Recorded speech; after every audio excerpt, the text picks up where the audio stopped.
Cik Hakim, ni saya nama yang boleh terima bantuan. Okey, baik. Terima kasih.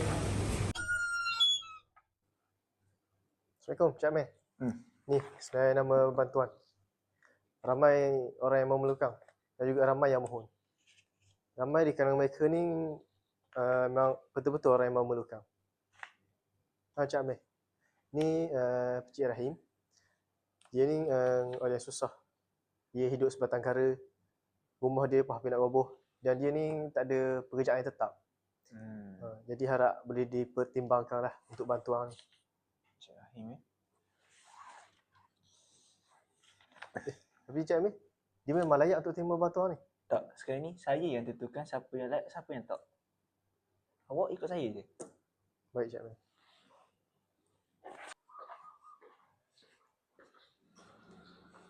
Cik Amir. Oh, Cik Amir sihat? sihat Alhamdulillah. Ni ada apa yang saya minta dapat Jangan risau. Semua tu dah diaturkan macam biasa. Okey, terima kasih Cik Amir. No.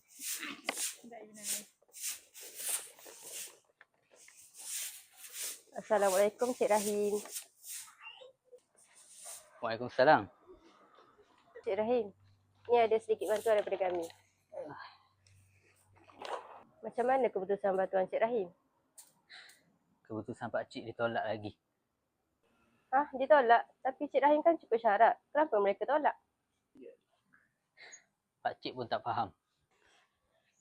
Ni jelas-jelas tak adil. Yang betul-betul memerlukan diketepikan.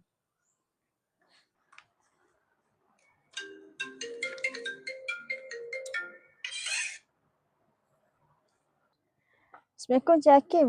Ya, waalaikumsalam. Ya Puan, ada apa boleh saya bantu? Kenapa permohonan bantuan Cik Rahim tak diluluskan? Sedangkan Cik Rahim memenuhi syarat bantuan. Cerita dia macam ni sebenarnya Puan.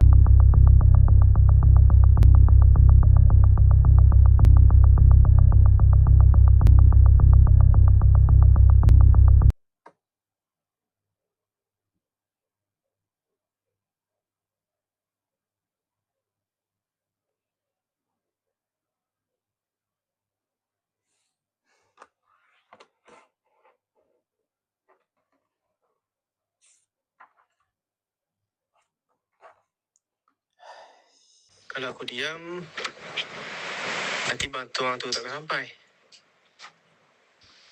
Tapi kalau aku bersuara, aku pula yang hilang kerja.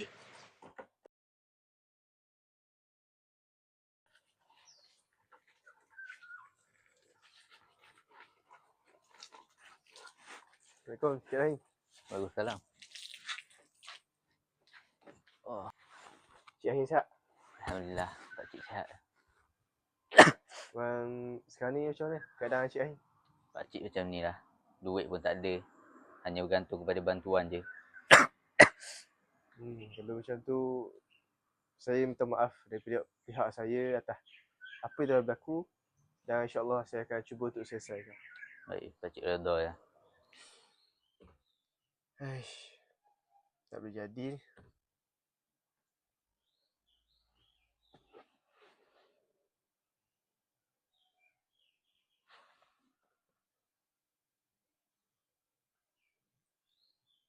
Assalamualaikum, Puan Sofia. Saya rasa saya dah tak boleh nak bersubahat lagi. Jadi saya nak beritahu kenapa bantuan tu tidak sampai. Cik Hakim, ni Cik Faikan, pegawai daripada SPRM. Ya. Saya dah dengar apa yang berlaku dan insya-Allah pihak kami akan memberi tindakan dengan segera. Baik Cik Hakim. Cuma saya nak tahu lah, adakah saya akan dikena tindakan juga?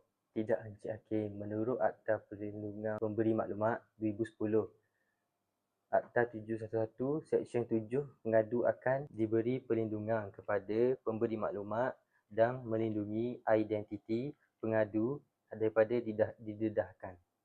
Betul Encik Hakim. Pengadu rasuah sebenarnya dilindungi dan identiti dirahsiakan supaya orang ramai lebih berani membuat laporan. Faham? Jadi saya sebagai pihak pengadu akan lindungi dan dirahsiakan identiti saya.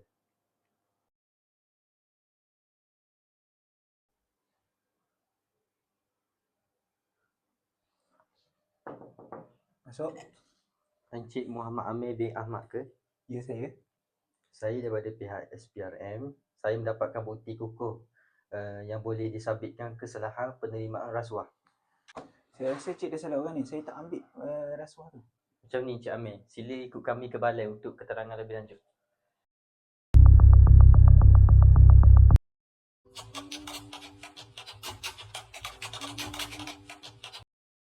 Rasuah memusnahkan hak orang kecil yang bergantung pada ihsan dan amanah.